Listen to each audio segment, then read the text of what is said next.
YouTube. It's your favorite oddball, Ryan Kelley. Anyways, you guys, today's video is sponsored by chapstick. Okay, it's not really sponsored by chapstick, you guys know that, but I promise you, one day we're gonna have a real sponsor and we're gonna laugh and giggle together, okay? Anyways, today's video, I get a lot of questions asking me if it's possible to become an actor. And the answer to that is absolutely. You guys, in the entertainment industry, agents, managers, casting directors, producers, they're always looking for that next new it person. You know, they want to discover someone. That's what's wild about the entertainment industry. Anyone can be discovered at any time. So today's video is 10 things you need to know if you want to be an actor. And if you enjoyed this video, make sure you like it, okay? Lights, camera, action! Number 1, understand that it takes time. Most people don't get their break for a long time. In fact, when I moved to Los Angeles, there was a saying I always heard. It takes 3 years just to get your foot into the door. Now, I don't know how true that is, but it's not gonna happen overnight. You have to stay hungry, you have to stay persistent. Number 2, you need coaching.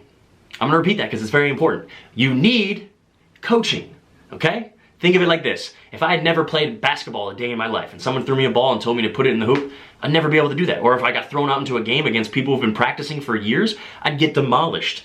Acting is the same way, it's a muscle. The more you do it, the better you're gonna get at it, okay? Training, training, training. I'm constantly working with coaches, or if there's a project I really like, or maybe something's a little bit harder for me, I'll contact a coach and work one-on-one with them in group classes, things like that. If I go on vacation for a while and then I come back, I notice I'm rusty. There's tips and tricks that you learn along the way to help you be a better actor that sometimes you kind of forget. It's kind of funny, back when I was filming Teen Wolf, you know, when you go away for the summer, you go away on hiatus, and when you come back, you're kind of like, ooh, I'm a bit rusty, I gotta get back in the swing of things. Like I said, the more you do it, the better you're gonna get at it. That kind of applies to anything in life. Training, training, training, get in classes. I know some of you live in areas where classes aren't as available if you're not in a major city. That's one of the great things about the internet is there's tons of classes on Zoom or Skype or whatever it may be. You can definitely find classes to get involved in. There's improv classes, there's scene study classes, there's scene breakdown, audition technique classes. There's tons of different types of classes. So find one that you really enjoy and stick with it and try to stay in classes as much as possible. Number 3, live near a major city. Now that was something in the past that was 100% true. You had to be in Los Angeles or New York. I grew up in the outskirts of Chicago, so we would drive in, and that helped a lot because there were larger agencies in major cities that you can get involved with who have connections, and that's the name of the game. Just like in life, it's all about connections. The one thing I will say is technology is definitely changing that. You don't have to be in a major city anymore. You definitely can audition from anywhere in the world. Zoom. The technologies that we use to put auditions on tape. I used to carry around a huge camera, lights, and all this equipment. Now, all my auditions are on my phone. Technology is amazing. I love it. I love that I can submit auditions just from my phone. So yes, living near a major city definitely helps. So if you're near one, awesome. But if you don't live near one, don't get discouraged. It's just gonna be a teeny bit harder for you, okay? You gotta put in a little extra work. You're gonna have to network a little bit harder. Number 4, headshots. You guys, headshots are super important, okay? If you go into an audition, you bring your headshot, you drop it off, you know, you give a great audition, they actually like you, okay? Then you leave the room. Well, later that night, when they're discussing with the producer or the director or whoever else involved that maybe didn't actually get to see you, they're gonna look at your picture. And if you have a picture that looks like, you know, your uncle took it in the backyard with terrible lighting, that's not what we're trying to go for. That ain't it, boss. That ain't it, boss. It's not gonna reflect well on you, okay? A lot of times in casting directors or casting sessions, say they audition 100 kids. The 10 kids that they like best, they'll put their pictures up on the wall for everyone to see, and then they kind of discuss it. Well, if there's a bunch of great pictures and then your picture up there that's looking not so good, it's not gonna look good for you. I kind of like to relate it like this. We all have seen stuff on the internet that we want to buy, right? Online shopping is a thing. Well, if you're trying to buy a car, okay, and you see 2 of the similar cars, you know, you're interested in both these cars. One of them has 10 great pictures, everything's in focus, you can see, you know, everything that's happening with this car. And then there's another ad that has 1 picture and it's kind of blurry. Which one are you going to be more inclined to check out? Obviously the one with a bunch of good informative pictures. Headshots are the same way. It's super, super important, okay? Sadly, headshots can be kind of pricey. There's some phenomenal photographers in LA that cost an arm and a leg. But there's also some really, really great photographers that aren't that much. You just have to do your research, okay? So when you find a photographer, look at their portfolio. Ask them questions, you know? Do your research. You can definitely find a great photographer out there for not that much. Number 5, you never know when your next job is. That's the sad truth about being an actor. You really never know. Sometimes you're working a lot, and then you can go through some years that's slow, and you know, you have no idea what's happening. Especially when you're younger, and then your look changes. You know, it's sometimes you have to reinvent yourself, or you have to have people think of you differently. It's a weird business. You have to be smart with your money. If you're one of the lucky ones to be working, you know, make sure you're not blowing through all your money, because maybe after your show ends, you're not going to hop on another one for a year or two. I did a movie called Dust Factory with a German actor called Armin Mueller-Stahl, a great guy, and I remember, you know, talking to him. I was young, and he gave me advice, and he said, to be a great actor, you have to have hobbies. And I remember when he told me that, I was young, so I was like, oh, okay. And you could see the confusion on my face, and he goes, here's the thing. There's gonna be times when you're working, Ryan, and there's gonna be times when you're not. So obviously, you know, continue to hone in your craft, be in classes, things like that, but you're gonna have some free time at times in your life. Kind of like what we've all experienced with COVID. So having hobbies or other passions or things to help keep you sane and busy through the times that you're not doing anything. It can definitely be a struggle for an actor's psyche to not have something to do. When you wake up in the morning and you don't have anything going on, you know, you have to be really good at motivating yourself, making sure you're still hitting goals and continuing to better yourself. Number 6, this one's pretty important. Get comfy being in front of a camera. Makes sense, right? If you're not good in front of a camera and you still want to be in the entertainment industry, maybe you should be behind the scenes, you know, a director, a producer, whatever it is, costumes, set design, there's so many other things. But if you're not good in front of a camera, you shouldn't be an actor. The cool thing, you guys, what's amazing is nowadays, like I said, there's cameras on our phones, tablets, computers, whatever it is that you have. When I was younger, I didn't have that. So I used to have to practice in front of a mirror. Here's the thing, you guys, it's so weird to watch yourself on camera. It's one of the hardest things for me to do. I hate it. Every time I see myself, I'm like, ugh, wow, why did I do that? Or why did I itch my neck right there? Why did I turn like that? Why did I say that line like that? We are our own biggest critic. You know, so when we watch ourselves, we're gonna be very critical of ourselves because it's hard to watch. I know very few actors who enjoy watching themselves. And the ones that I do, I think they're serial killers. No, I'm just kidding. Most actors and actresses that I know do not enjoy watching ourselves. In fact, I know some people that I won't name that never watch themselves, which is wild, right? They've never seen their work. They're like, I just don't want to do it. I've seen kind of clips, bits and pieces, but I just can't do it. It's terrible.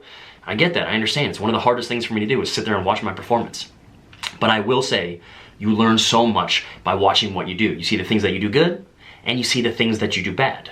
So when I was younger, I used to practice in front of the mirror because we couldn't afford a camera. Cameras were so expensive back then. In fact, I finally got into a class that had one of those huge news cameras, and the first part of the class was recording our auditions, practice auditions, and the second half of the class was us watching our auditions and critiquing ourselves. I learned a lot from that class. It was super informative. And you can do that without being in the class. You can record auditions. You can record things you find online, monologues, scenes you remember from your favorite movies or television shows on your phone, and then watch it back. It's super weird. If you're like me, think of it like this. Have you guys ever heard your voice on a voicemail? You know, when I'm talking to you guys, I hear this. What's up, guys? I'm Ryan Kelley. If I press play of that recording, I would hear, what's up, guys? I'm Ryan Kelley. I'd be like, what? I don't sound like that. You know, your friends are like, yeah, you do. You sound just like that. It's weird. I don't know why we see and hear ourselves differently. So it's definitely something that's hard to do, but it is very informative and help you grow as an actor. Number 7, networking. That is super, super important for acting. I've booked plenty of jobs just from my connections. Someone who thought of you, like, oh, Ryan would be perfect for this. Let's bring him in. And then, you know, hopefully you go in and show those people, yeah, this is why I was brought in. I'm really good at this. This is something that when I was younger, I was always told, Ryan, you need to network. And I will be honest, it's hard for me to network sometimes. I am extremely shy at first. If I know you, I have no problem opening up and talking with you, and then I can blab on for hours. But if I don't know you, I'm definitely shy and reserved. I don't enjoy going up to strangers and trying to start a conversation. There's been a couple times in my life where I have forced myself, like, oh, you know, that's a producer I want to work with. Go say hi, you know, and just put yourself out there. I've gotten better at it over the years, but I'm still always improving. This is something that I think that I know is important in any aspect of life. It's not just the entertainment industry. You know, if you want to be a doctor or a lawyer, everything is about connections. The older I get, the more I realize how important that is in life. You know, where you went to school can help you get a job because of the alumni. If you worked with a boss and you did a great job and they move somewhere else, they're going to think of you if they can ever hire someone again. Networking is super, super important. And in the entertainment industry, it can be the difference between booking a job and not getting the job. Number 8, Ocho.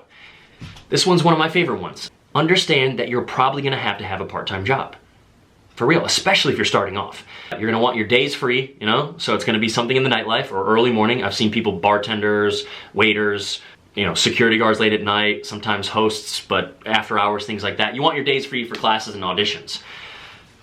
When I was younger, I did my first episode of Smallville, and when I went back home, everyone automatically assumed I was a millionaire. In fact, I got that all the time. Like, what are you doing with all the money you spent? Like, what do you mean? I have more episodes coming, but I just did one. I'm not a millionaire. People assume if you've been on TV, you have it made. You're rich. In fact, when people come to Los Angeles and they see an actor that they recognize being a server or being a waiter, they're shocked. They're always like, wait, but why? I'm like, listen, I'll let you know why. They have bills just like you and me, okay? They gotta pay them. Sometimes acting doesn't always pay the bills, especially these days. There's crazy contacts with new media and things like that. You'd be surprised. Not all actors are making billions and millions of dollars like some of the top 1% or 0.1%. It's definitely interesting. In fact, just out of curiosity, I Googled Ryan Kelley net worth. Here's what came up. You see that? Do you see that? That says 450 million. If I had $450 million in my bank, I promise you I wouldn't be here right now. I'd be in my own lazy river in Thailand filled with caviar, floating on caviar, okay? I wouldn't be here right. Where's that money? I don't have $450 million. And just out of curiosity, to show you how crazy the internet is, I searched one of my friends, my very successful and talented friend, Tyler Hecklin. 2 million. For those of you that know Tyler and myself, Tyler's Superman right now. He's doing very well. I promise you, if I had 450 million in the bank, he would have way more than that. The internet is crazy, you guys. I want you to understand, if you move to Los Angeles or whatever, you're pursuing your dream in acting anywhere in the world, understand you're probably gonna have a part-time job. When I first moved here, I worked at a coffee shop. I did that because I could work at 4 in the morning and I could be off by noon, and then I had my days free for classes. I also been a server. I've been a bartender. I've done many odd jobs to make ends meet. In fact, one year, I did catering, and I catered the Emmys. What's funny about that is that next year, I was a guest at the Emmys for Prayers for Bobby. I found that so funny. I was just weird. I was like sitting down eating, and someone would bring me my food, and I was like, that's crazy, because last year, that was me, you know? And I had fun, it's fine.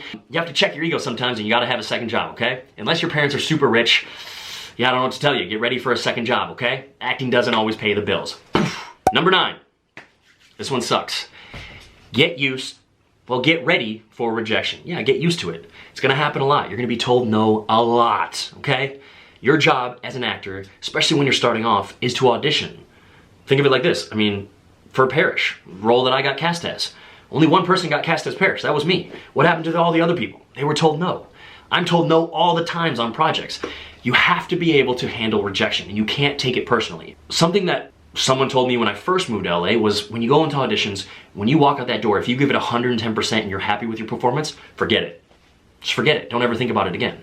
Now that is really, it's easier said than done. I mean, I'll be the first to admit that. I try to do that as best as I can. When I leave an audition, I try to set it and forget it. Now, every once in a while, there's certain auditions that come around or you're extremely excited about it and you're like, I don't want to message my manager yet, but hey, have you heard anything back? You know?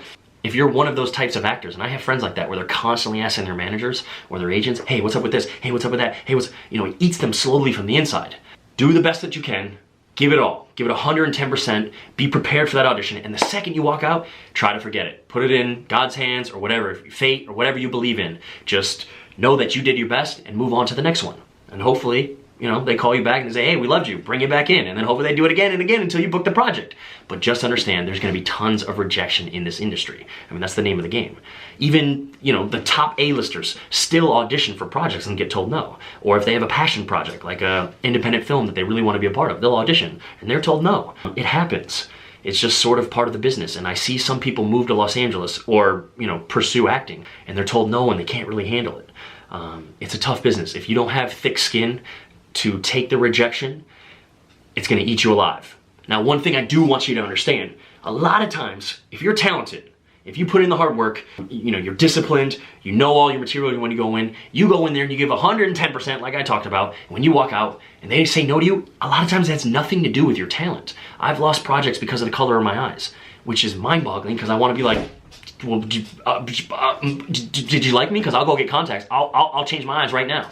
Or I once was cast in a project, and then they cast my father, who had more credits and was a better name, and he was a lot shorter than me. So I lost the project because I was too tall. And I was like, dude, I will crouch. You will never see me taller than him, I promise. It doesn't work like that. Sometimes it has nothing to do with you. It can be the color of your hair. There's nothing you can do for that. I mean, change their hair color, but a lot of times they already have what they're envisioned and they have someone else. So just be aware, there's a lot of rejection in the entertainment industry. You have to have a little bit of thick skin, but I always like to put it off as their loss. Number 10, and the last thing you need to know is never give up. I mean that. Keep going. You're gonna be told no so many times, like I just talked about. You're gonna be told no so many times, so many doors are gonna be closed on you, but you have to keep going. Keep your chin up and just push forward, okay? You're gonna be auditioning for tons of things, and it's a numbers game. The more you do it, the more chances of you to book something, right? And as you're doing that, you're gonna get better and better. You're gonna improve on your audition techniques, you're gonna improve on your networking skills, you're gonna improve on your acting skills. And someone's gonna come along and see all that hard work and dedication that you put into it, and they're gonna wanna hire you. It's a numbers game. Just hang in there, keep going, follow your dreams, don't let anyone tell you no, and if you love it more than anything, eventually it's gonna shine through. Okay, you guys, just like anything, being an actor is tough. There are a boatload of people out there in the world that have the same dream as you and I. I know, crazy, right? We're not the only ones. The moral of the story is, you guys, if you believe in yourself and you truly want this, go for it, okay? I'm gonna be in your corner cheering you on the entire time. In fact, I hope one day I get to work right alongside you. All right, you guys, if you like this video, make sure you hit the like button. And if you wanna see more content like this and have your questions answered, hit the subscribe button. All right, you guys, doodles.